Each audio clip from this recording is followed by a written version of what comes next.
بسم اللہ الرحمن الرحیم۔ اب میں دعوت خطاب دیتا ہوں محترم جناب مولانا حکیم ثناء اللہ صاحب، مرکزی رہنما تحریک دعوت توحید پاکستان۔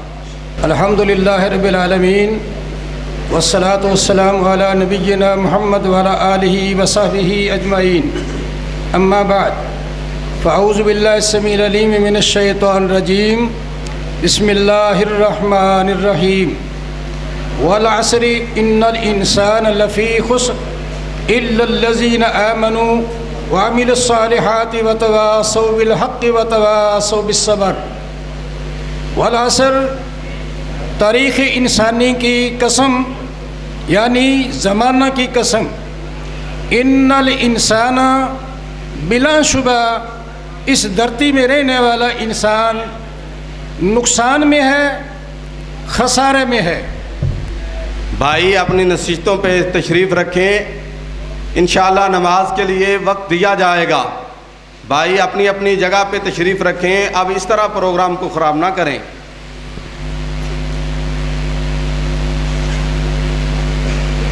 انسان نقصان میں ہے، الا الذین آمنوا، اس دنیا میں رہنے والا انسان وہی اس نقصان سے، خسارے سے وہ بچے گا۔ آمنو جو دل کے اعتقاد کے ساتھ اللہ کی ذات پر، اس کے فرشتوں پر، اس کی کتابوں اور قیامت پر اور تقدیر خیر شر پر اور جنت اور جہنم پر وہ ایمان لایا۔ وعمل الصالحات، اس عقیدے کے بعد پھر اس عقیدے کے مطابق اس نے عمل کیا۔ وتواصوا بالحق، پھر اس عقیدہ اور عمل کی لوگوں کو دعوت دی۔ وتواصوا بالصبر، اور اس کے بعد جو عقیدہ اور عمل لوگوں کے سامنے جو رکھا ہے اور اس کے سلسلے میں جس قدر بھی کوئی پریشانی جسمانی لسانی تکلیفیں آئیں، خود بھی صبر کرے اور اپنے رفقا کو بھی صبر کی وہ آگے دعوت دے۔ حضرات محترم، میں نے 5 یا 6 منٹوں میں اپنی بات کو ختم کرنا ہے۔ بھائیوں، پہلی بات یہ ہے کہ کفر اور ایمان کا دار و مدار عقیدہ پر ہے۔ کفر اور ایمان کا دار و مدار عقیدہ پر ہے۔ کفر بھی دل میں اور ایمان بھی دل میں۔ لہٰذا میں یہ سمجھتا ہوں کہ جب اس کفر کے دور میں، جب کہ کفر عام تھا، اللہ اس وقت نبی کو بھیجتا ہے جب کفر اور شرک اور ظلم کی انتہا ہو جاتی ہے، تو محمد رسول اللہ صلی اللہ علیہ وسلم کو اللہ کی ذات نے مبعوث فرمایا۔ آپ نے سب سے پہلا جو کام کیا ہے، آپ نے دلوں سے شرک اور کفر کو نکال کر عقیدہ راسخ کیے ہیں، اور اللہ کے نبی نے یہ عقیدہ ان کا درست کیا ہے، عقیدہ صحیح کیا ہے۔ لہٰذا معلوم ہوا اس قرآن کی آیت سے سب سے پہلے انسان کا عقیدہ درست اور صحیح ہونا ضروری ہے۔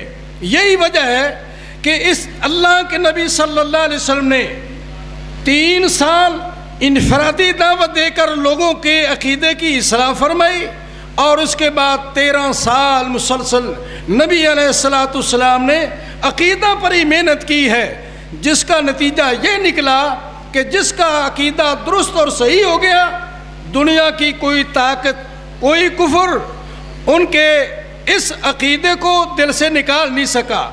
آپ کو میں یہ دعوت دینا چاہتا ہوں میرے بھائیوں کہ اللہ تعالیٰ کے نبی صلی اللہ علیہ وسلم کی اس سنت کے مطابق آج طریق دعوت توحید کا بھی یہ مشن ہے، یہ منج ہے۔ ہم اس عقیدہ، اس منج کی بنیاد پر طریق کا آغاز کیا ہے، اور اس عقیدہ اور منج اہل حدیث کو یہ اصول اللہ نے قرآن میں دیے ہیں کہ پہلے عقیدے کی اصلاح ہونی چاہیے۔ انسان کا جب عقیدہ درست ہو اور اس عقیدے کے مطابق اس کا عمل بھی اسی طرح عقیدے کے مطابق بھی اگر درست ہوگا تو اللہ کے ہاں اس کا وہ عمل قابل قبول ہوگا۔ یعنی پہلا اصول انسان کی کامیابی کے لیے، نقصان اور خسارے سے بچنے کے لیے منج درست ہونا چاہیے، عقیدہ صحیح ہونا چاہیے، عقیدہ صحیح نتیجہ صحیح، عقیدہ خراب نتیجہ خراب۔ میرے بھائی اس کے بعد پھر جس کو اللہ نے یہ عقیدہ نصیب فرمایا ہے اس عقیدے پر خود عمل پیرا ہو اور اس عمل کی آگے لوگوں کو دعوت دے۔ یہ دو چیزیں بنیادی طور پر طریق دعوت توحید یہ لوگوں کے سامنے یہ اصول رکھ رہی ہے جو قرآن مجید نے یہ اصول جو ہمیں اہل حدیث کو اہل توحید کو دیا ہے۔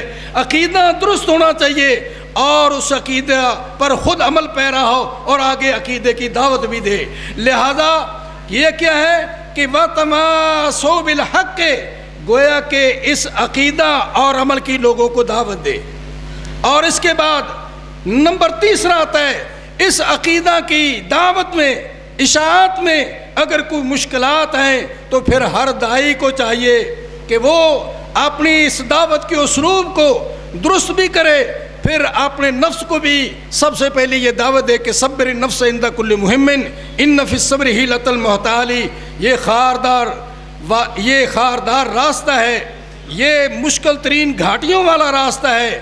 اس دعوت توحید پر پھر ہمیں کیا کرنا ہوگا؟